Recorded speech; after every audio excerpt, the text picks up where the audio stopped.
திவ்ய தரிசனம் நேயர்களுக்கு எங்கள் அன்பார்ந்த நமஸ்காரங்கள். நான் உங்க பத்திரிகையாளர் விஜயானந்த் பேசுகிறேன். இன்று நாம் பார்க்கவிருப்பது வசந்த பஞ்சமியின் சிறப்புகள் குறித்து பார்க்கவிருக்கிறோம். இந்த நன்னாளில்தான் சரஸ்வதி தேவி அவதாரம் செய்துள்ளார். எனவேதான் இந்த நன்னாளை மகா பஞ்சமி என்றும் வசந்த பஞ்சமி என்றும் சொல்கிறார்கள். பஞ்சமியை சந்திரனின் இயக்கத்தை வைத்து கணிக்கிறார்கள். மாதத்தில் 15 நாட்களுக்கு ஒரு முறை பஞ்சமி தினம் வருகிறது. அமாவாசை மற்றும் பௌர்ணமியிலிருந்து 5வது நாள் பஞ்சமி திதியாகும். அமாவாசைக்கு பிறகு வரும் பஞ்சமியை சுக்ல பஞ்சமி என்றும், பௌர்ணமிக்கு பிறகு வரும் பஞ்சமியை கிருஷ்ண பஞ்சமி என்றும் அழைக்கிறோம். வேதங்களில் புகழ்மிக்க தெய்வமாக சொல்லப்படுவது சரஸ்வதி தேவி. ஏனென்றால் யாகத்தை காக்கும் தேவதையாகவும், யாகத்தை வளர்ப்பவர்களுக்கு வீரம், ஞானம், அறிவு, தேஜஸ், வெற்றி உள்ளிட்ட அனைத்தையும் அருளுபவர்களாகவும் சரஸ்வதி தேவி விளங்குகிறார். எனவேதான் வேத தேவதையாகவும் சரஸ்வதி தேவி அருள்பாலிக்கிறார்.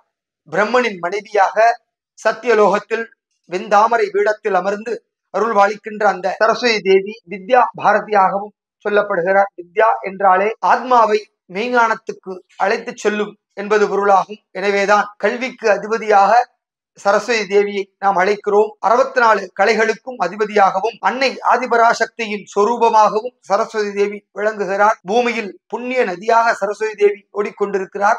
எனவேதான் இந்த சரஸ்வதி தேவி பிறந்த இந்த வசந்த பஞ்சமி தினத்தை நாம் சிறப்பாக கொண்டாடுகிறோம். தை மாதத்தில் அமாவாசைக்கு பிறகு வரும் பஞ்சமி தினத்தை வசந்த பஞ்சமியாக கொண்டாடுகிறோம். இந்த நன்னாளில் தான் சரஸ்வதி தேவி அவதரித்துள்ளார்.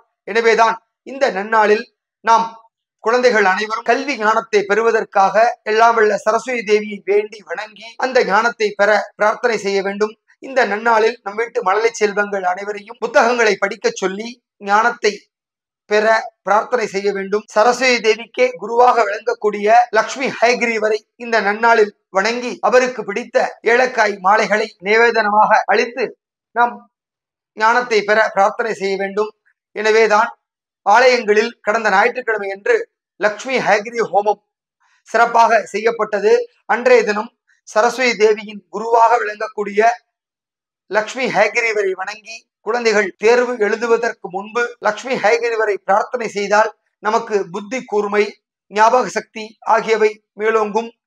அதேபோல் லக்ஷ்மி ஹயகிரிவரின் காயத்ரி மந்திரமாக சொல்லப்படுகின்ற ஞானானந்தமயம் தேவம் நிர்மல ஸ்பிருடிகாகிருத்தும் ஆதாரம் சர்வ வித்யானம் ஹயகிரீபம் உபாஸ்மகே என்ற மந்திரத்தை நம் குழந்தைகள் சொல்லி தேர்வுக்கு முன்பாக லக்ஷ்மி தேவியையும் சரஸ்வதி தேவியையும் லக்ஷ்மி ஹயகிரீவரையும் பிரார்த்தனை செய்துவிட்டு சென்றால் தேர்வில் அதிக மதிப்பெண்ணை பெற்று பாடத்தில் வெற்றி பெற முடியும். எனவேதான் இந்த வசந்த பஞ்சமி அன்று சரஸ்வதி தேவியை வணங்கி நாம் எடுத்த காரியத்தை வெற்றி பெறலாம். எனவேதான் இன்றைய தினம் அனைவரும் சரஸ்வதி தேவியை ஒரு முறை பிரார்த்தனை செய்துவிட்டு அதன் பிறகு பாடங்களை குழந்தைகள் படித்தால் நல்ல ஞானம் கிடைக்கும், நல்ல அறிவு கிடைக்கும், நல்ல தேஜஸ் கிடைக்கும்.